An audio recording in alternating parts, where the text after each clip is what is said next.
everyone. I am very happy to have with me today Natalie Holder. Natalie Holder is an American employment lawyer, author, and corporate trainer, organizational strategist known for her work in the workplace, diversity, compliance, and inclusion strategy.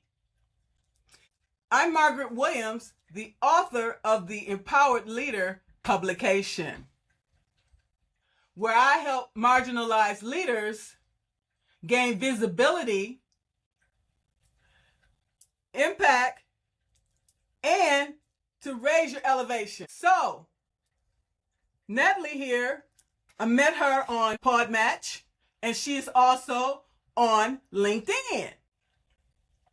Today we are talking about leveraging and positioning. So with this in mind, can you please talk to us about your leadership journey and what brought you here today to talk about this specific topic? Well, Margaret, it's a pleasure to be here, and thank you for having me as a guest on your show. The whole concept of an empowered leader, the idea of raising the profile of the person who might be ignored, overlooked, and as you said, marginalized, resonates with me because I've seen many times that the person who gets the plum assignments, the person who gets the promotions, the person who even gets hired sometimes is not necessarily the best candidate, the best performer, or the best strategist. And so, helping other people to understand how and where they can raise their visibility, how and where, and, what methodologies that we can use to create more leverage for our platform. I'm all about that kind of conversation. So you asked about my path. I've been practicing as an attorney for over 20 years. And, it wasn't a career ladder. It was really the circuitous path of what really was driving my interest at a particular time. So, look, if you go to professional school, so I was sharing that, and here's the irony: you get the microphone, thinking that that's going to be the equipment that makes you more and better heard. However, as proof, as we're talking about once again, the ostensible equipment sometimes is not really what works well for you. So, my background was really, I must admit, a matter of serendipitous meetings, serendipitous opportunities, and taking action on them. So in life, you have the choice of having doors that open for you and deciding that you're going to kick the door down and walk through them, or are you just going to sit on your hands and wait for the next opportunity, wait for the better opportunity? And I've always been a believer that when opportunity did land in my space, to take it. And so even my decision to go to law school was incredibly serendipitous. I decided one summer that I was going to backpack through Europe. And I wanted to see I wanted to see like 17 countries in one summer. And as I was going through France, I ran into some students from Harvard, and one of them pulled me aside and said, "Look, if you're ever interested in pursuing corporate law, there's an awesome program for students who might not have access, that might not have the connections. And this is a program that will open those doors for those students." And the program is called Sponsors for Educational Opportunity. The program is still around, and it is still doing phenomenal work.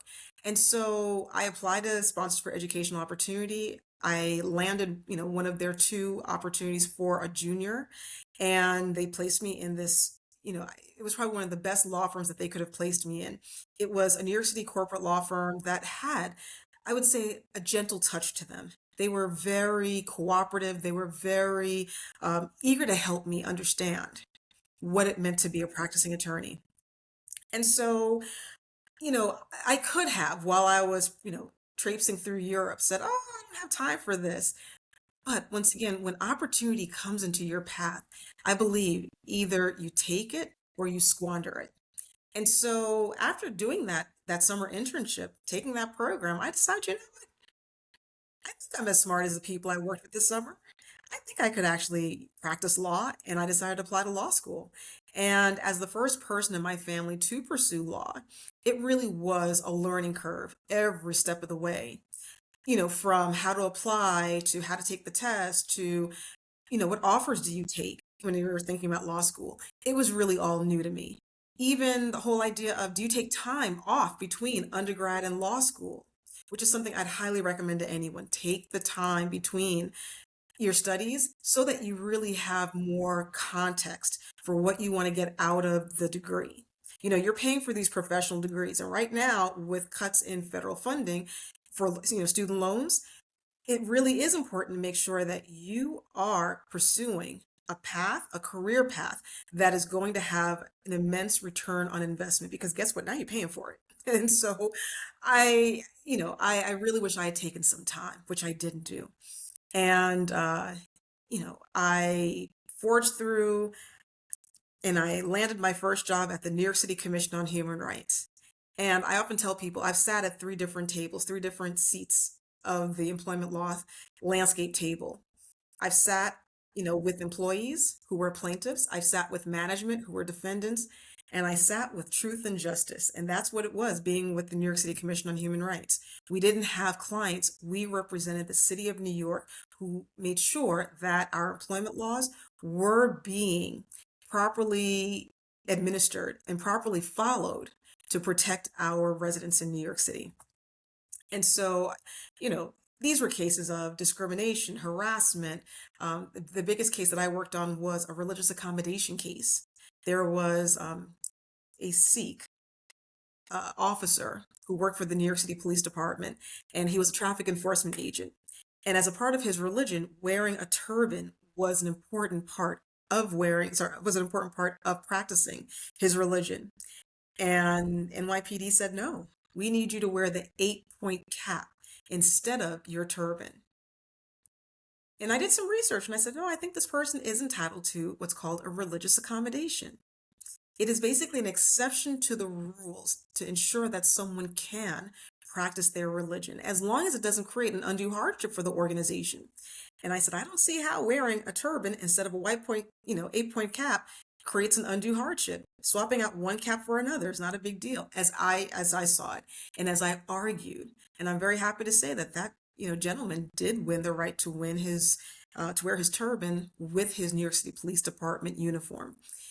And so, being in those spaces and where you saw that people either had an inkling of their rights and responsibilities, but just didn't know how to move forward with them, or just didn't even have the language as to how do you express that you are being treated unfairly, that you don't see equity in your organization, and ultimately that you don't see the same opportunities that are given to other people being given to you. That's where I saw my career starting. And I really enjoyed the work. And you do get those signals sometimes, though, that let you know it's time to move on. One of the deputies in my office, he pulled me aside one day and said, understand this, you worked on the biggest case that this agency has seen in a long time. It's probably going to be another long time before a case like that comes along. And that was a very loud signal to me that if I stayed, it was my choice. But also, if I stayed, what would I be, giving up in terms of growth, in terms of being able to expand my thought knowledge around this? And so I decided to go into an employment law firm, and where all we did was represented plaintiffs. So I was that person representing the employee who felt as though they had been in some way discriminated against, harassed, or retaliated against in the workplace. And, there it was again. I was seeing individuals who may have performed well. However, they were the person who was not given the promotion. I was watching the person who saw something that was, either unlawful or something that was unfair, and they spoke up about it. And as a result, their hours were cut in the workplace. As a result, they were not being given quality work assignments anymore. And sometimes they were just outright fired. And so it was being there for that individual and helping them to advocate for their rights for equality in the workplace. And I'll admit, though, Margaret, while I was there, I had much more of an interest, however, in educating people about their rights and responsibilities by using media. And so I started creating these video vignettes. I started creating these skits in where they were based on the cases I was seeing loosely. Because sometimes I couldn't take on a case because a lot of times people will say, "Oh, I'm being treated unfairly in the workplace." And I'll say, "Well, why do you think you're being treated unfairly?" And they would say, "Oh, well, my boss just doesn't he doesn't like me because I'm a Giants fan." Well, that's actually not Really? unlawful. That's not unlawful. You know, Unlawful discrimination requires that someone is denying you equal terms and conditions of employment because of your protected class. Protected classes are race, age, disability, gender, and so on.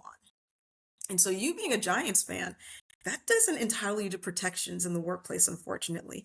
It might be against the code of conduct, but it's not unlawful.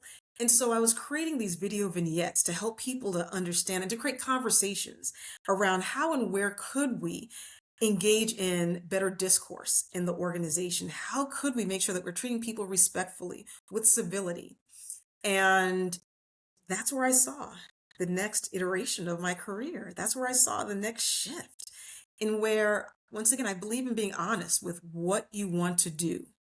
Because I'm a true believer that when you're honest about what you want to do, that's when opportunity can find you. If you are lying to yourself and telling yourself, well, because I'm a lawyer, I must stay in a law firm and I must work in a law firm, that's when I feel as though burnout can occur. That's when you're not really living the purpose that you may really feel resonates with you. And, that's where your dishonesty is now creating a cost in terms of, your esteem and your sense of what are you contributing and self-worth. And so, I'll admit, I noticed that my work was not doing so well in the law firm. However, my work, when it came to educating people around civility practices and respect in the workplace, that was something that was now starting to take off. And, that was really what helped me to make the transition and go full time into, working in these spaces where I was going into, organizations, nonprofits, and, other sorts of companies to really start the conversation around proactively. How are we landing with each other? What are these indicators and what are the indicators of a broken workplace culture and how do we fix them? How do we make sure that they don't get in the way of our ability to create psychologically safe and culturally healthy workplaces? How do we make sure that they don't get in the way of, people being able to innovate? Because if people are busy thinking about, oh, well, I'm worried about this happening to me at work, or, oh, I'm upset about, this instance of unfairness, how much space do you really think they have to create the next new invention or propose the next great idea? They're thinking about themselves, not the organization. So I know that's a very long answer, Miss Margaret, to the one question that you asked, but hopefully, hopefully I answered your question. Yes, the thing of it is too that each state has different employment laws. Isn't that correct? They do. So each state does, and each state has something along the lines of a New York City Commission on Human Rights. They might call it a Division of Human Rights. They might call it a Civil Rights Division. But almost every state in the United States, and even cities and municipalities, also have a regulatory agency that will accept complaints for free. So when you came into my office in the New York City Human Rights Commission and you felt as though you were terminated because of some protected class, I filed that complaint for you for free. And I investigated that complaint for free. And sometimes we would even mediate a matter for parties, and that was all for free. And so that is a resource that many people don't realize is available in the places where they live. That is true. I worked for the government for 39 years. We had the EEO office within our organization, which is primarily a neutral party. But as you talked about, when you're going to file a complaint, individuals start to feel like they're being intimidated. The organization do not want to have this case in the system, and nobody wants to be exposed to all of these things that are going on. So during my career, I felt it was better to resolve the issues at the lowest level, starting with your supervisor. Then, if you can't resolve the issue from talking to your supervisor, then you go to the next person in the chain of command. And I found it's easier to try to resolve things at the lowest level before going to EEO. Because when you go to EEO, the first thing that the EEO officer is going to ask you, what steps did you take to resolve the issue before you came to my office? It's always better that I found resolving issues at the lowest level. So by the time it goes to that point, then you have shown what steps you've taken to resolve the issue yourself. Because once you get them involved, they have like 45 days to see what's going on, to do their investigation. Because I've been in this situation before, having worked for the federal government as an African American female in non-traditional field. You're going to have problems regardless of wherever you go. Women, people that have been marginalized are going to experience these things because sometimes you're going into an environment where people have never worked with people like us. I'm just keeping it real. So they have to understand who we are, what we bring to the table, and sometimes they don't want to know because they look at the person coming from the outside as a threat to the status quo. First thing you hear, people say, well, this is how we do things here. And you coming in, you don't know all of these unwritten rules. A lot of these things are silent and you just don't know about it until something comes up and then you realize, oh, that's how things are done here. I wish somebody had told me that. So you have to really pay attention to people's body language, what they say and how they say it. Then you will say, oh, I realize that I'm not really accepted here. I'm just basically tolerated. If you take that step to do that, to go to the EEO office, understand that there's reprisal that you can be faced with. And I hear what you're saying. And that definitely could happen at times. I would say, though, that good officers, and when I say officers, good EEO officers, good investigators within various state and city human rights commissions or civil rights divisions, they are supposed to be neutral. And they are supposed to accept a complaint for, once again, looking at whether there has been a violation of the law. In other words, has there been unequal terms and conditions of employment that were triggered because of or motivated because of someone's protected class? And I would say that really good human resource officers, because within an organization, if that is non-federal government, within your human resources office, it's interesting. Many times people will say, oh, well, human resources, they're not there for the employee. But I will tell you that really good human resources professionals, they understand that if they're protecting the employee, they're protecting the company. Because if you are only thinking about, all right, so how do I protect the company? And I'm not going to look at what the complaints are of the employee. You have now opened up your organization to a great deal of liability. You've now opened up your organization to a great deal of scrutiny and potential reputational damage.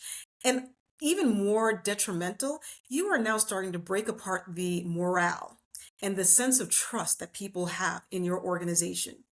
Because if people do not trust that if they're going to bring a complaint to what's supposed to be a neutral entity, like I said, State Division of Human Rights, Civil Rights, the EEO office, human resources, which really, once again, is there to understand what's happening with the people in the organization and to be a resource for the people in the organization.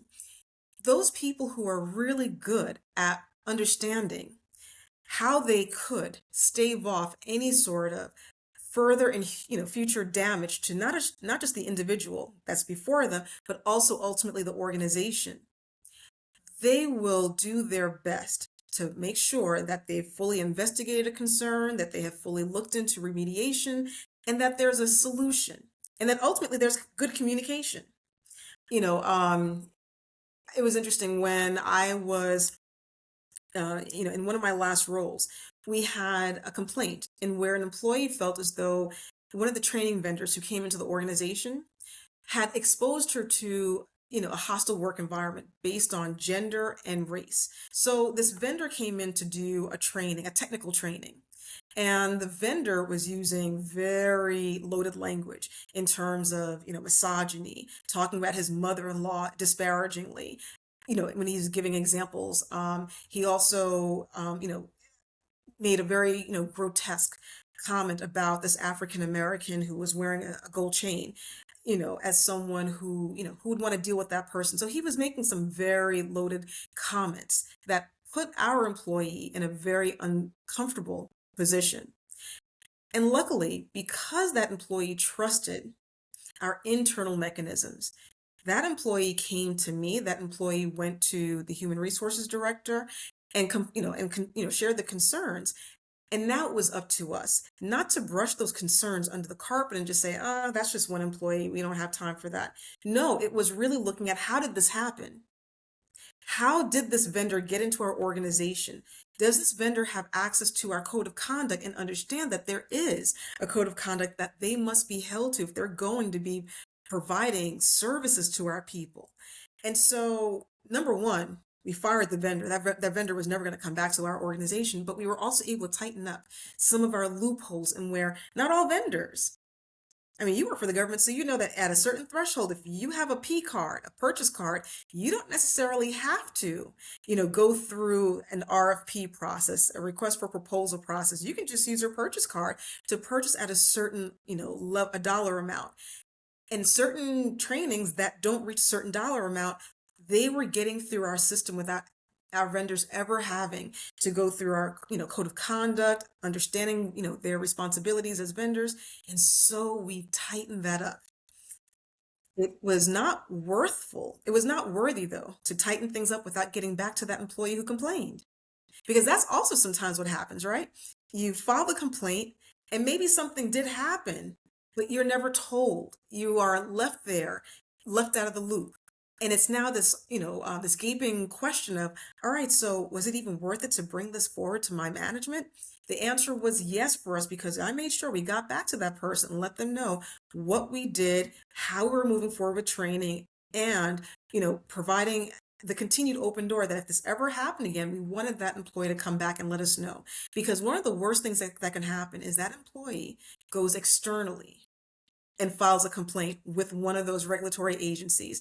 And it's interesting, I mentioned the state agencies and the city agencies, but you also have a very powerful federal agency called the Equal Employment Opportunity Commission. That is the federal agency that looks at workplace misconduct and unequal terms and conditions of employment in terms of recruitment, retention, promotion, hiring, once again along the lines of your protected classes. And so the worst example, or the worst scenario, is when you have an employee who goes externally to handle their disputes as opposed to handling them internally. And that's why I say really good human resources directors and professionals know that, once again, it is so important to resolve issues, as you said, locally, because when people go externally, you've lost control of the investigation. You've lost control of how and where that person's going to file a lawsuit. You've lost control. But if you can hold things internally, you can now start to create better processes. You can now start to communicate better with the employee and assure them that they're working in an environment in where they will not be subjected to any sort of misconduct.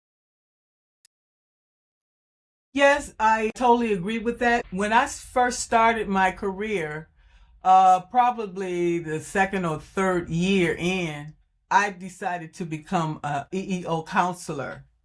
And I was able to understand it from both sides, because you have to stay neutral. Even if you feel that it's right or not, you keep your feelings to yourself and you look at the data.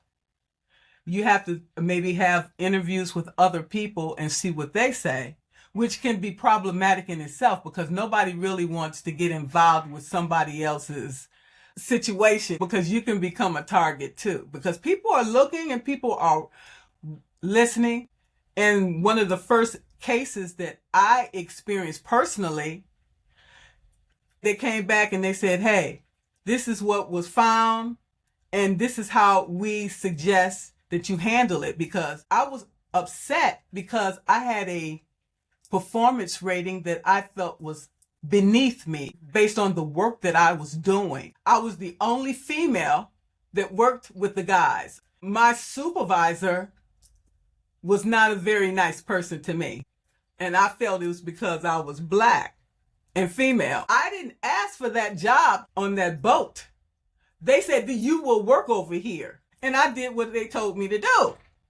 And so when I come in, because I was working the night shift at the time. And so every time he came in, he had something negative to say. So my coworker, he worked the afternoon shift. And come to find out, I was wondering why I had so much work that I was accomplishing versus what he was doing. I found out later that he had narcolepsy and that he was sleeping during his shift. I understand he had this condition, but why was I being penalized? And so I gathered those documents which showed who was doing the most of the work. And it was me.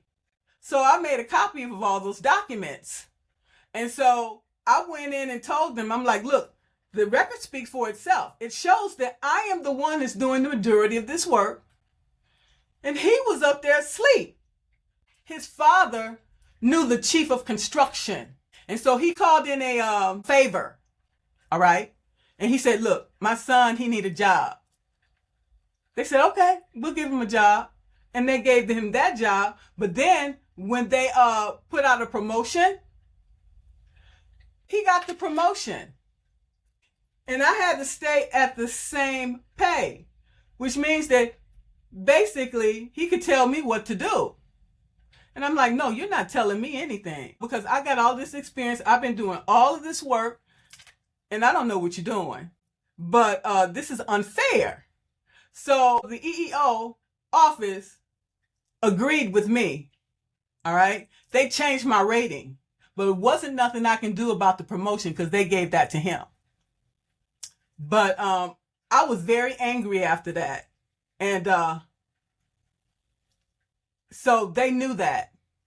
He couldn't come and ask me for nothing because I would just ignore it because I was so pissed off because it's like, this is so unfair. But you know what? Life is unfair.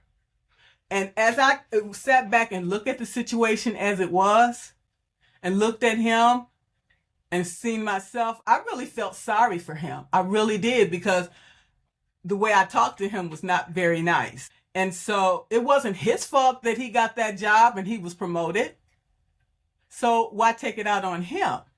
And that just taught me a very valuable lesson that regardless, it's important to treat people with kindness and respect. And I apologized to him.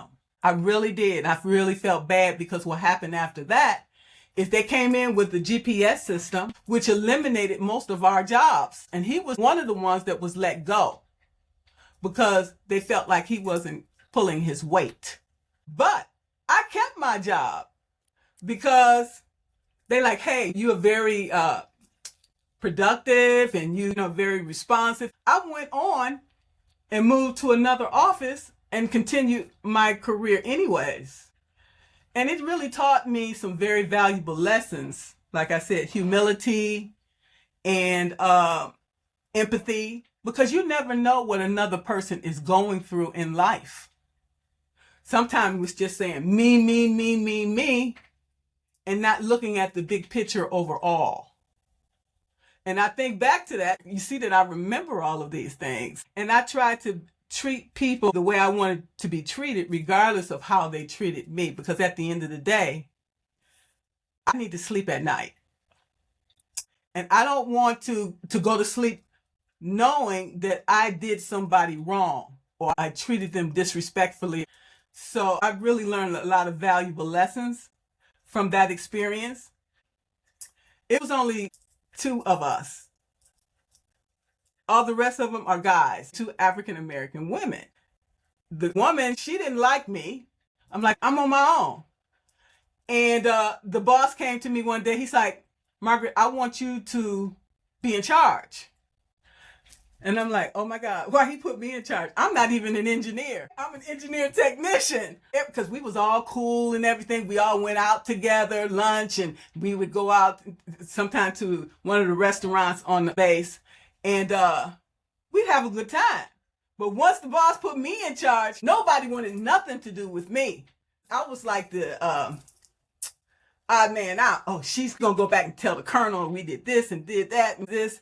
So I'm like, holy moly. So I stayed in that position for a little while until they brought in an engineer. And she turned out to be something different. Well, why you put her in charge? She's not even an engineer. Now, I didn't ask the colonel why he put me in charge. He had his reasons, and I didn't question it. But I did have my challenges, because I had this one guy, he said, I'm going to my room. And I'm like, okay, fine. So then the colonel come to me, and he said, where's the work at? I'm like, sir, I'll get it done. I wasn't going to tell him that man went to the room. He disrespected me and said he wasn't going to do nothing.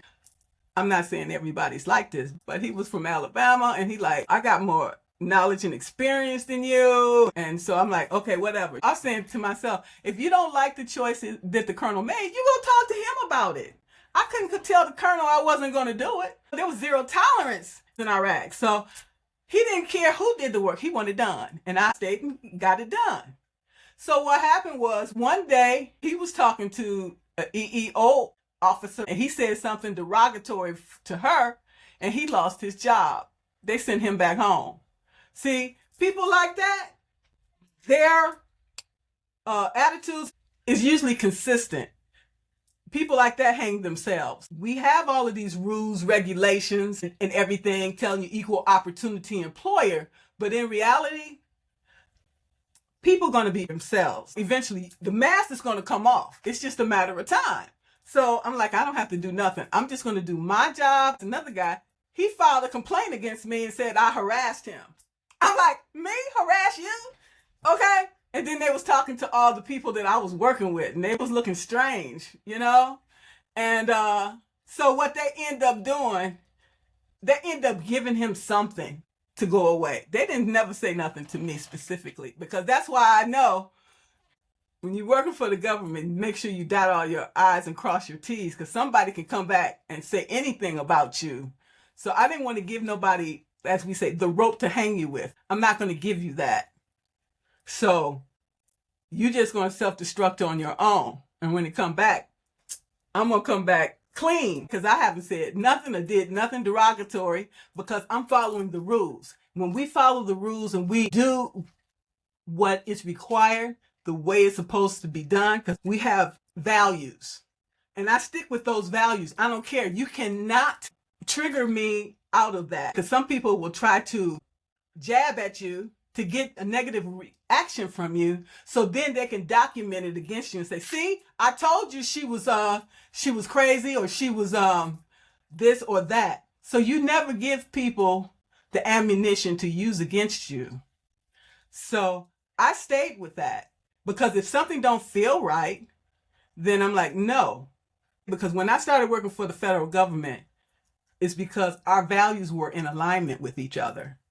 And I saw that, and I told the guy when he hired me, I'm like, I will work for the federal government until I retire. And I fulfilled my obligation. I worked for the federal government for 39 years, even though I fell short by 6 months of getting 40 years, because I chose to walk away and to work on the other things that I was interested in, like developing people and helping people to nurture and grow within themselves and within their whatever they wanted to achieve outside of that.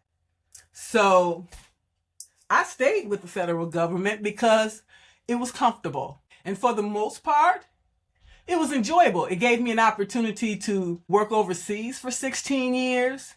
And I stayed with that organization because I didn't want to start over. We know how it is when you first start in an organization. It can be very, very difficult, like we were talking about. I already had moved a total of 8 times. And so I wanted to make sure that when I go to the next place, people have something good to say, yeah, I would hire her. She's a very good worker, because credibility is very important, as we know. Just like I told you, a couple of troubled people, they needed people over there and they took them at a risk.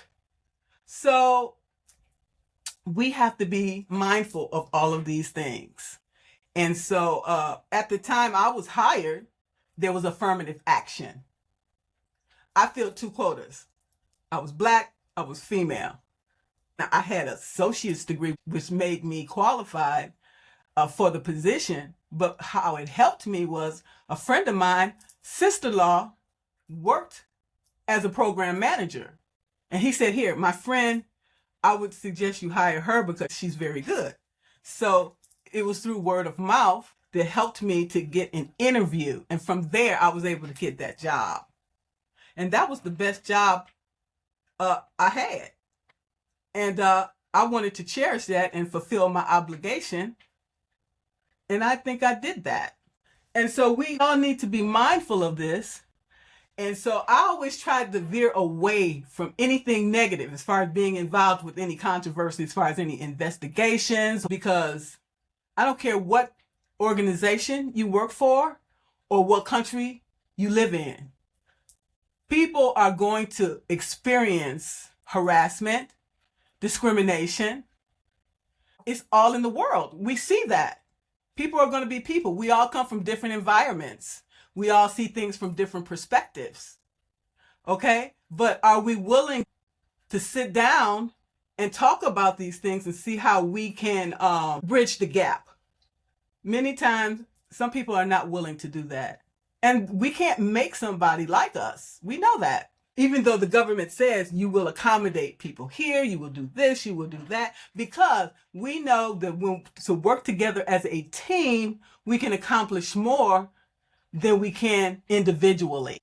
And so with that, I guess the organization felt that, so they would have this sensitivity training annually. They would have this discrimination and compliance, all these talks on an annual basis, and we would all have to attend and sign the form saying that we attended. And that shows that the organization crossed all their T's and dotted all their I's. But it's still going to exist, okay? Because everybody have their things that they are not good with. I forgot what you call it offhand right now. What do you call it? We have stereotypes and things like that. So everybody have their things. Okay, well, I don't like this, because somebody might say, oh, I don't like this. She's religious. Oh, I'll give you an example. We had a woman that used to go out every hour and smoke a cigarette. And people were very upset by that, because we all had to sit at our desk and do the work. Well, what makes her special that she can go out there and smoke every hour? She go out there for 15 minutes. And that pissed a lot of people off. Well, I didn't want to get into all that, okay? And so people complained about her. Okay, it is what it is. So we need to understand that. Could the supervisor have said something to her about it? Yes, he could have. But he was afraid of her and he didn't want to deal with her. So he said, okay, let her go out there and smoke. And that keeps her happy. That keeps me happy. And that keeps her out of my office. Was it fair? No. It's a lot of things that goes on in life that's just not fair. Okay? Sometimes I think people can be a little oversensitive. Okay? And because if you're looking for fairness in everything, you're not going to find it. Okay? I just turn my head and move away. You know, I would prefer her go out there and smoke too, because then she won't come back and be unprofessional or anything like that, right? So eventually she lost her job because people just didn't want to deal with her. She was problematic. Okay? But I think as a supervisor and organization, you have to see all of these things and not let them occur, because it undermines the organization and the mission at hand. Okay? And what it also does, it shows that unfair advantages of other people, and that impacts morale. Okay, when you talk about the federal government, if you're trying to bring a employee over, okay, you spend ten thousands of dollars to bring a person in, okay, with training, orientation, all of these things, and then you only get a person to stay 6 months. That's not really good. How are you going to retain highly skilled, highly productive employees? Okay? I think that should be a very, very big thing, okay, to understand. But then you also have to find ways of bringing everyone else along too, because if you have favoritism, nepotism, and all these things, it's eating away at your morale. All And right? I would even say that it costs you even more than $10,000 when you're onboarding somebody because Yes. the training that you're talking about, that recruitment. Well, so let's start from the recruitment. Someone has to sit down and write the job description, the position description. It has to go through a number of different edits, right? And then you have to source. You have to then send it out. And you're paying for the job boards. If it's a certain kind of role in the organization, you might even have a search recruiter or a search firm that's helping you. And search firms, they get paid they get paid 1 year of that person's salary.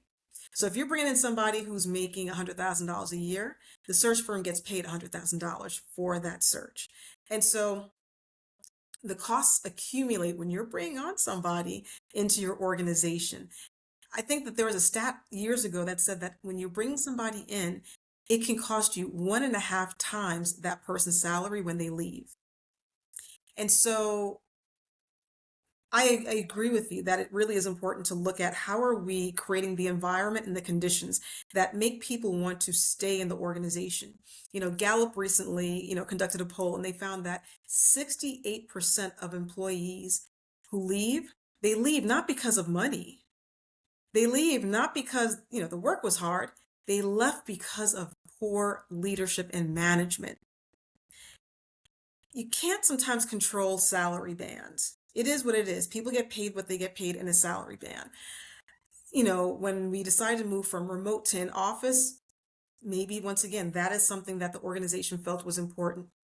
But the number one thing that leaders can control, it is how are they creating and how are they moving forward with the policies in their organization to manage their people? What does that management look like? And so, you said something earlier that I thought was, so important when you said that when you conduct an investigation, many other people are also touched by that, not just the investigation, but the initial complaint, because people are asked to be witnesses, people are, interviewed. And so that's why culture repair is so important. So culture repair is the restorative or the proactive work that an organization will move into when they want to make sure that their workplace has cultural health, making sure that after an investigation or some sort of workplace crisis, that people actually have the understanding and a space in where they can communicate what do they now need.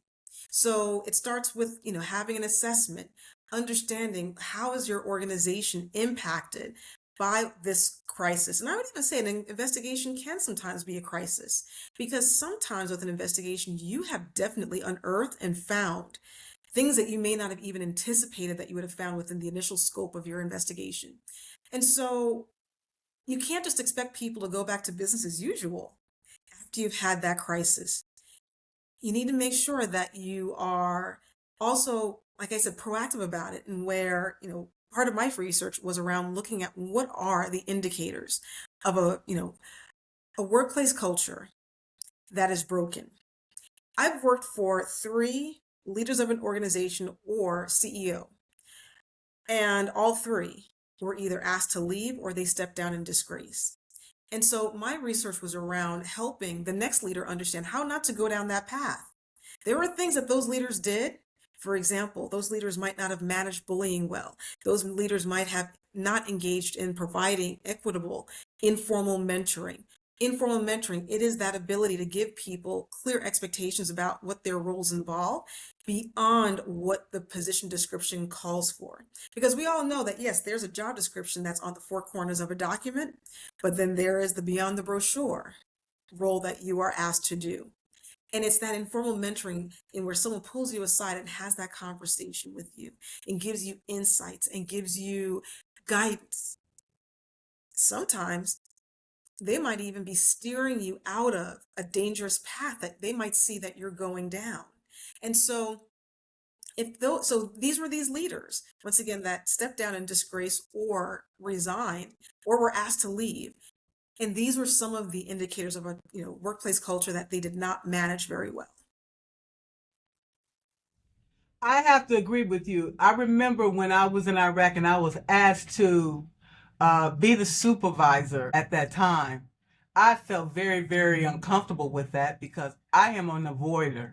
I don't like dealing with conflict. So sometimes you just let things go. You don't say anything. And it shows in some ways a sign of weakness. And then the same people that have been misbehaving will think like, oh, it's acceptable. And they will continue to push the bar until the point where you can no longer stay silent. You have to speak up and confront the individual.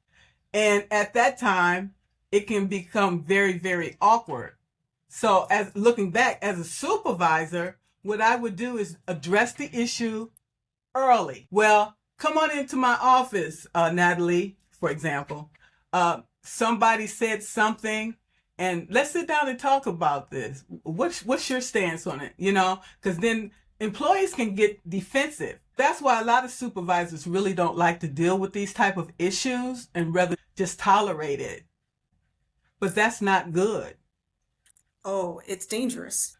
It's absolutely dangerous Yes, because you're allowing, so when someone has a complaint, right, someone is living with some level of discomfort, whether it's that they're being mistreated, whether it's that they are subjected to misconduct, but there's something that is making this person feel as though this workplace no longer has air that they can breathe. So just imagine like walking into your office and just not feeling as though you can breathe anymore. Like that's what it physically can feel like for someone who is holding on to something that is serious enough for them to raise as a complaint. Now, I'm not saying all complaints are serious. right. So, you do have some complaints in where people don't even really know what they're complaining about. They're just, annoyed. However, if it's something, even when someone has a complaint that you might not find is a violation of your code of conduct or a law, you still have a duty to give that person some level of respect that you're going to talk to them and look into the matter.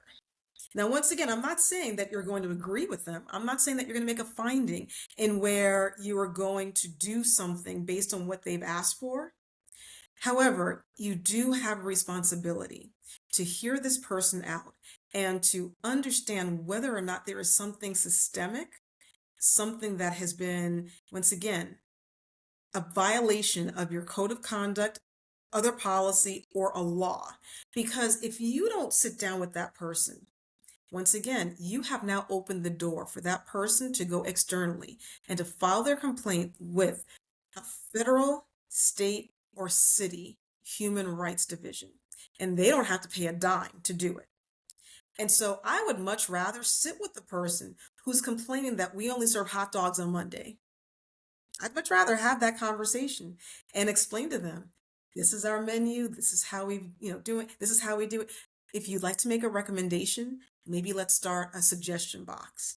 I'd much rather take on those issues, or I'd much rather have that conversation than the person feeling as though, oh, well, when I went to Natalie about the hot dog incident, she didn't listen to me. So now that someone's sexually harassing me, she most likely is not going to listen to me again. I'm going to take my complaint elsewhere. Now, understand that employees do have a responsibility to first give their employers an opportunity to resolve a matter. I'm not going to get into the whole legal analysis of it because your show is not a legal show, but there is what's called the Farragher and Ellerth defenses that an employer has. So if I, as the employee, feel as though, well, I have a complaint of something that is a violation of the law, and I go to an external agency or a law firm to handle this matter, but I never took it to human resources, I never took it to my supervisor, I never went through the internal complaint mechanisms of my organization, the company can actually argue and say, we didn't have an opportunity to resolve this for this employee. However, that defense is taken away if that employee can say, the last time I brought a complaint, they did nothing with it. They never investigated, they shooed me away. Or the person who I complained to was the person who was creating the uncomfortable, hostile, or, just unfair environment for me. And so there are responsibilities, but once again, as a leader, I really, implore people to just take the time. I know it costs time, but take the time and actually hear your people out, because the consequences of not letting someone emote sometimes, they can add up in very different ways when, once again, they have other avenues to have other people who will listen to them. Yes, and all of these very powerful lessons I've learned made me into the leader I am today. And it is what it is. And then, like I said, at the time they had affirmative action. If it wasn't for affirmative action, I wouldn't have the job. And I don't know how DEI, played into that.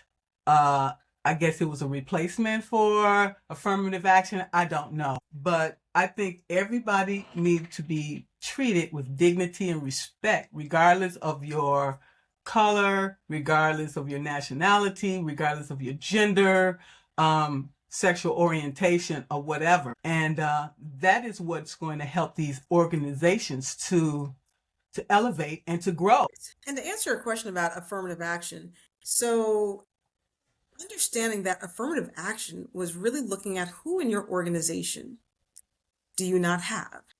So there were these utilization analyses that, organizations used to run. They were called, affirmative action, the affirmative action reporting that companies yearly were required to do by, and I can never remember what it stands for, but it's OFCCP, the Office of Compliance, and I cannot remember the rest of the acronym. But OFCCP required, every company in the United States of a certain number that had a certain number of employees to actually conduct an affirmative action analysis. And you would actually look at who was underutilized based on the labor in your market area. You'd look at who was overutilized based on labor statistics. And smart and very astute diversity, equity, inclusion executives, they would look at the affirmative action report to determine how and where they could create strategic programming, strategic initiatives in order to create more of a level playing field in the organization. So DEI and affirmative action, they actually worked in tandem. Once again, if you had the person who understood the data and understood what to do with the data. So I'm sorry to interrupt you, but I just wanted to make sure I clarified that point.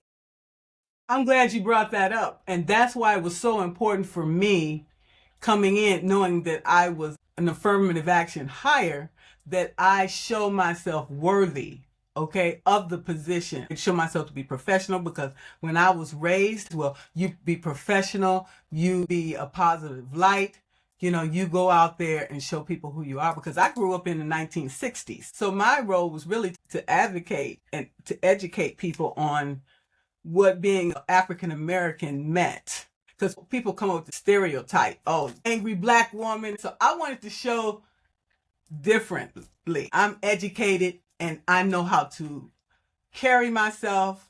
I know how to be professional. I come in here and I give 110%. I don't think that anybody had the right to say anything negative to me. But that's not how the world works. And we need to understand that, okay? So I thrived in that environment, honestly. And I think you have a very powerful perspective around taking what was placed in your lap and doing something with it, creating this 39-year career with it. I mean, I know as we start to wrap up, and I know that as we start to, sunset our wonderful conversation, I do hope that your listeners do hear in your voice and hear in your story just how you took what could have been an opportunity that somebody else squandered. But you instead said, I'm going to make the best of this at every step of the way that I possibly can, despite the challenges. So I thank you for having me on your show. Yes, thank you so, so much. It was very fruitful to hear everything that you had to say, and I appreciate you uh, very much. Oh, thank you very much, Miss Margaret. My pleasure.